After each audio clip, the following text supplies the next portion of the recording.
So now we have the ability to create an issue, populate those fields on the initial creation, to add a comment. This comment could be useful for adding documentation. The next thing we need to do is to be able to progress something to another step. So I'm going to clean this up a little bit. We'll delete some of these. Okay, so now we'll add on to our automation, we'll do the comment, and then we'll progress this to the next stage. So let's go back to here.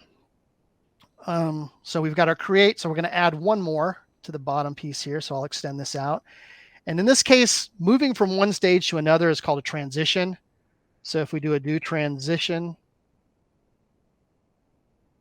you'll see under the Jira Cloud Platform REST API, we have this do transition here. So I can drop it on our workflow. And if I double click it, it's going to ask us a couple of things. Just like in the add comment, if we're going to transition, we need to know what issue we're transitioning. So in this case, we need that issue ID. So the cool thing about that is we can now reference the same query that we're referencing here to get that ID. So that's a task. So if I click task, and now it's going to say, which previous task are we going to reference? We're going to use that query data. And then the task variable by default is the return data. So now we're referencing the right ID.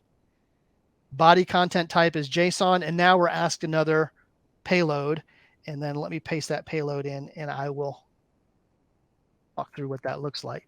So in this case, the payload is, again, defined by the Jira platform in their Open API doc. It can get more complex than this, and you'll find probably as custom workflows, and a workflow in Jira is not to be confused with a workflow in our platform. A workflow is that process of how things can go from one stage to another. And every transition, so when you go from one stage to another, is given an ID. In this case, how do you get the IDs? It's a little bit trickier. There's an API call that can show you the IDs for a transition that are applicable to a particular issue. That's where I pulled it from.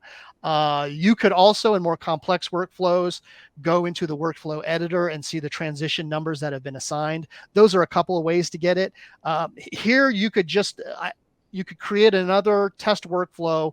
I think it's called get transition. Yeah, get transitions.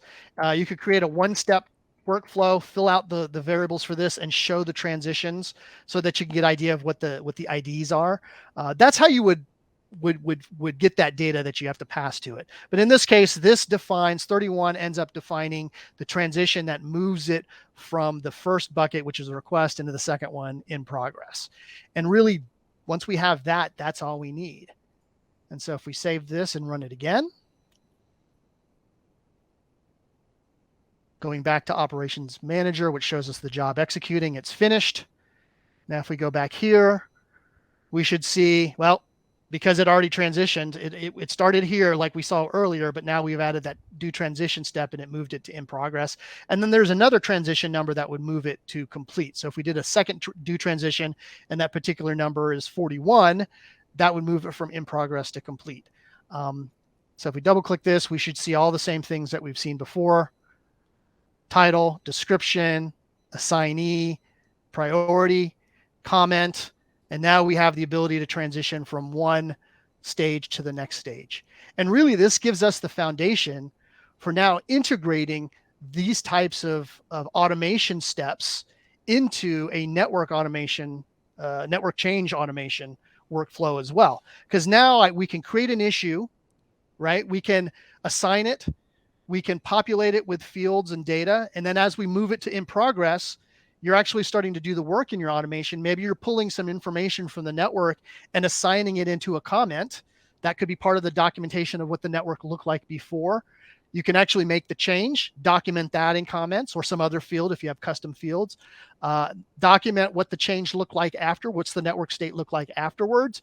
Put that into a comment. And then when it's complete and final, you can progress that to done or completed in the same automation. And you've saved yourself all of those manual steps that you would normally apply before you did the network automation. So you could run the automation, but you're still doing a lot of steps, even in the middle of the automation, perhaps. Or if you're doing everything manually, you're really bouncing between multiple dashboards and consoles and things like that, and terminals, to be able to do all of this.